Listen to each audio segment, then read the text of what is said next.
got interested, well, welcome to talk to me.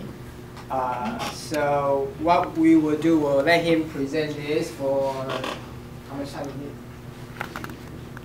30 minutes? That's too long. 20 minutes or so, 25, 20 minutes. And then we will review our final exam, okay? He took this class with me in the fall, actually, last fall. So that's where the whole thing started, okay? All right. Questions are very welcome. Hi everyone, my name is Harsha, and as Dr. said, I had this opportunity to do the independent study after I did the same course that you're doing right now last semester. And the independent study is about that I had to actually create a database from scratch to the biology department who actually wanted to store the information of horses, certain horses which are endangered, so that they could actually conduct some genetical test. And they had a lot of information about a lot of horses, and previously they used to store that in an Excel sheet. And my goal was to actually find a way to actually migrate that whole data into a proper database system, which was much more consistent, reliable, and much more efficient, I should say. And coming to this database, the main requirement was,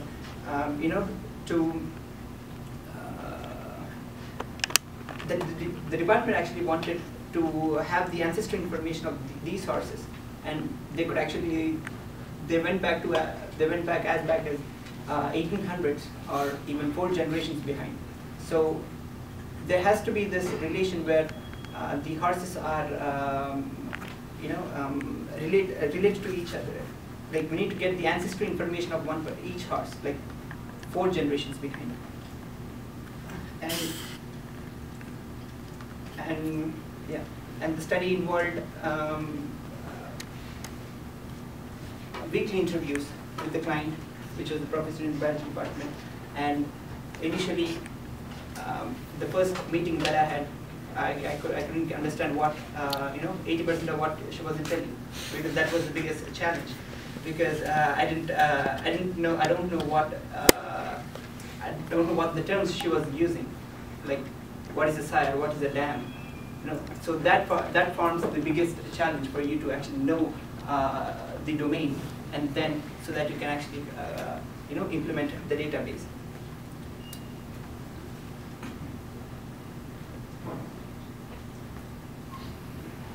So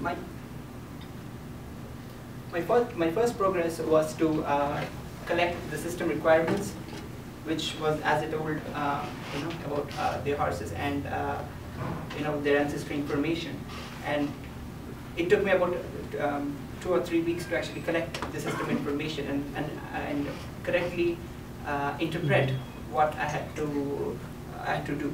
And of course, the database had to be used by a lot of people, ranging from a database administrator to to even the farmers. So it had to be something usable even to the people like farmers. Okay, and my second progress was, collecting the various information of the tables that I thought would be useful. The first table was the horse table, where you had, the horse name, the horse ID, the alternative name of the horse, gender, date of birth, polling site. Polling site is where the horse was actually born, and then sire ID and dam ID. Sire ID being the male parent of a horse, and dam being the female parent of a horse. And then head, neck, left hind leg, right hind leg, and all these things which describe the markings on a horse. Before I go ahead, I'll actually show the Excel sheet that I was given for me to interpret the whole data.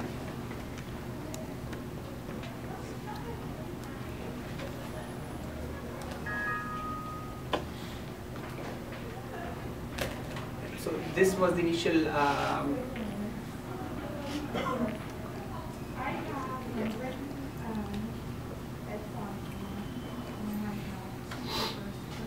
so this was the initial Excel sheet that I was given, where each horse record was stored in a certain page number and the date when the record was given, and the owner bred by the breeder, and the name of the horse, where the horse is registered, gender, date of birth, and all information regarding to a particular horse. And the biggest part of this Excel sheet starts from here, where each horse is actually related to its ancestors, from its parents to, I should say, grandparents or something like that. And which actually went 4 generations, as I said, and that's a whole lot of data, which is highly redundant. Each tuple here is just the data about one single horse, and it's pretty redundant, as you can see. Wow. And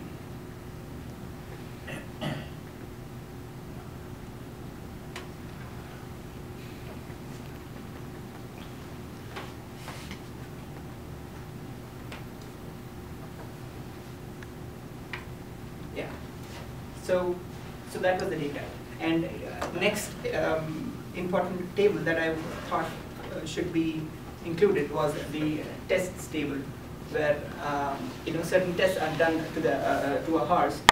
Like there would be more than one test which could be done to a particular horse, and we had horse ID, test report, test type, result, location of the test, test date, and doc scan. If document is scanned or not, that was a user requirement. And then the owner information, owner name, ID, owner address, phone number, and the start date and end date, which give you the information when the owner has started owning the data, owning the horse.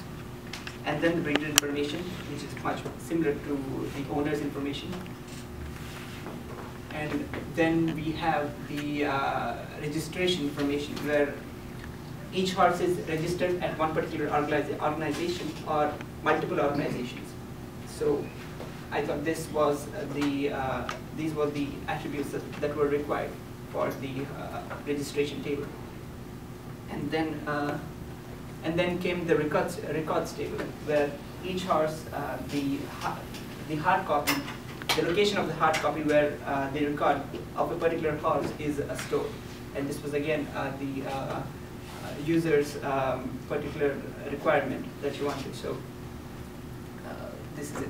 And last thing, as I am continuously telling you about, is we need to keep track of the horses and also map the horses to the previous generations. That is up to 4 generations until there is no more information of a particular horse's previous generation. So yeah, so these were the basic requirements that I thought I should go ahead with. And this is the ER diagram of the horse entity itself, the horse ID being the primary key, and all the attributes that I just told you about being part of that. And then there was the test entity, the report number being the primary key, and horse ID, test ID, and all the attributes that I just told you being part of it. And the test type entity, the test entity was broken down into test entity and test type entity, where test type consisted of test ID and test name, because there could be multiple number of tests on a particular horse. And owner entity, owner ID and horse ID being the primary keys, and that was because a horse can be owned by one single owner or multiple owners. Or if you can see, the start date is also form the primary key. That's because an owner can own a horse now. He can sell it again and then re-own it back. So there is this possibility of a particular person owning a horse at different times, different points in time, which is why started also is a part of the primary key. And then similarly, breeder. As you can see, horse ID, breeder ID, and the start date being the primary keys, and the other attributes that I just told you about. And the registration entity where registration number being being the primary key. And even though even though a horse can be registered at multiple points of time at a particular organization, with each every time a horse is registered at a particular organization, it will get its own a new registration number, which is why registration number itself could act as the primary key. And then registered at entity, which is nothing but the information of different organizations. And each organization can, whenever there's a new organization, it can be, all the organizations can be stored in an organization entity, which is in this case registered at entity. And then records entity, where horse ID and the update number. Update number is nothing but the timestamp when a particular horse is, the information of the horse is stored in the database. And then we come to the ER diagram. As you can see here, the horses and the relation, it's more like the employee supervisee relation that you have learned in this course, where the siren, the dam, and the progeny, which the progeny is nothing but the horse. And then horses are owned by the owner. Horses are filed on records. Horses are registered at organizations. Horses are bred by breeders and undergo certain tests.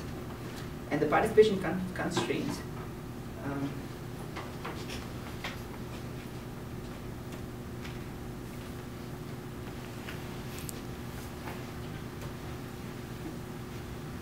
While defining the participation constraints, these were certain important points that I had to keep in mind to properly define them. Yeah. So these were according to the requirements that the client had.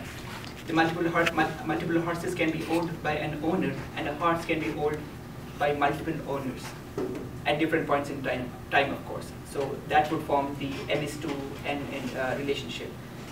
And then multiple horses can be bred by a breeder, and a horse can be bred by multiple breeders, which is similar to the owner condition. So MS2N relationship. And the same goes with the organization relationship too, which is so even that is MS2N relationship. And then one horse can undergo multiple tests, and one test can also be done on multiple horses, which also makes it an MS2N relationship.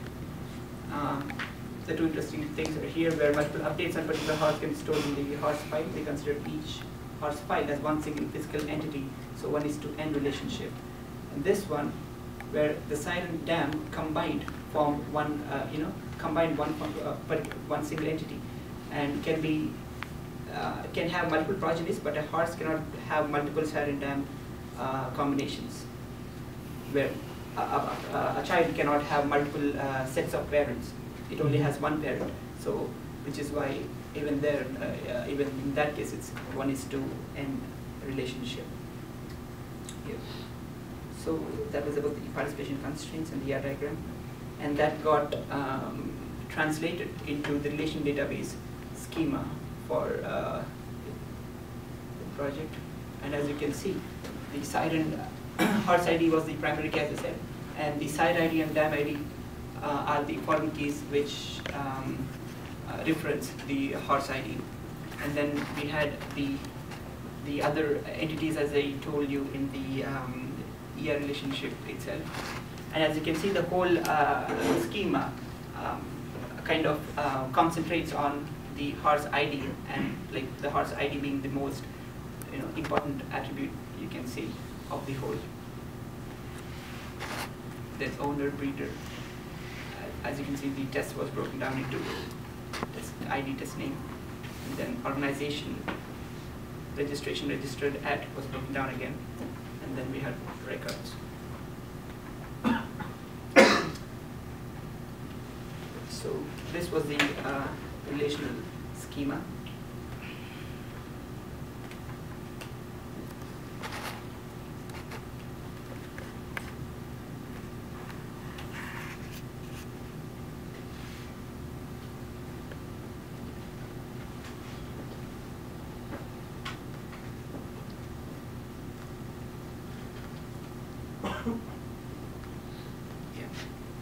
when I was actually building, when I was actually entering data into the database, I didn't include the foreign keys, side ID and DAM ID into the actual implementation. That was because I was not, I wasn't given a complete set of the whole data. So if I had because if I don't have a complete set of data, if I don't have a side ID and a DAM ID for a particular horse, or if the side ID and DAM ID are wrong, it wouldn't allow me to actually insert that row of information. So in order to save some time, or in order to work with whatever information that I got, I couldn't actually include the foreign keys, side ID and DAM ID into my implementation. And once everything is actually, once we have the whole data with us, there will be one row which is like a CEO, of an employee, where he doesn't report to anyone. So there will be a null entity, like like in employee database, where an unknown entity, a CEO reports to an unknown entity. Similarly, we'll have one more tuple in here, which an unknown tuple, where the unknown horses are actually reference to that one single data row. So, so that's the horse data that I could actually put in.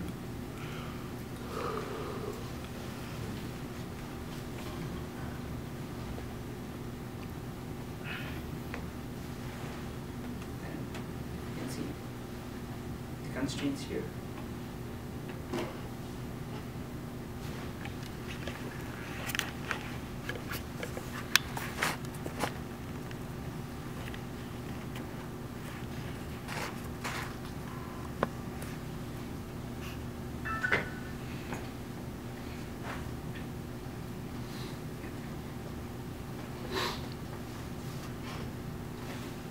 So, any more questions on this? Did you find any troubles with the technologies that you had to use, like Oracle instead of some other type of database? Yeah, I actually implemented in both Oracle as well as MySQL in this particular for this project. But I could only, because of time constraints, I could only use Oracle to actually completely implement my data. Because in MySQL I just started it, but I could only implement just one horse table. Okay. Because even though I have all the SQL statements from Oracle SQL, things like date, for example, which has a completely different format. So as I had this time constraint, I couldn't go ahead with to completely implement it in MySQL. But when I actually when I actually implement the whole data here, it should be used with MySQL, because this has some. You need to buy my Oracle SQL. So, like no particular difficulties as such. I already taken this course. I got an A, so having such. Watch for your final. You got an A, you can do this. Yeah. I shouldn't be complaining on the technical side. Or if you got a B, you can do the mini horses. Yeah. Any more questions?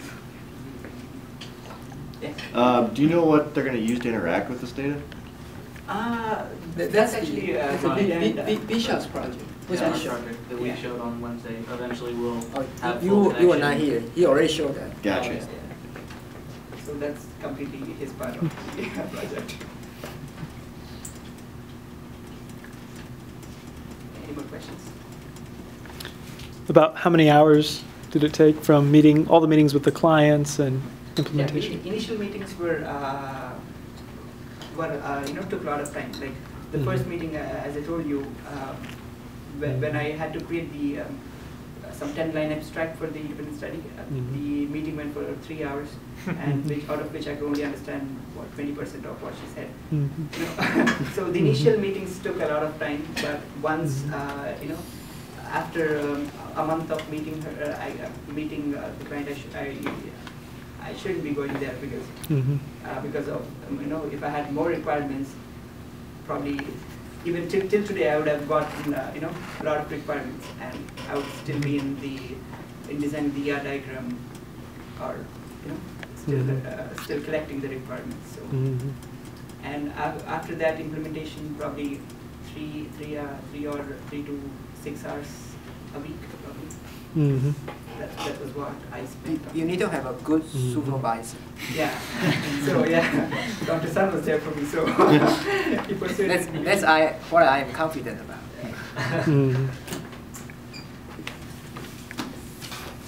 Any other questions?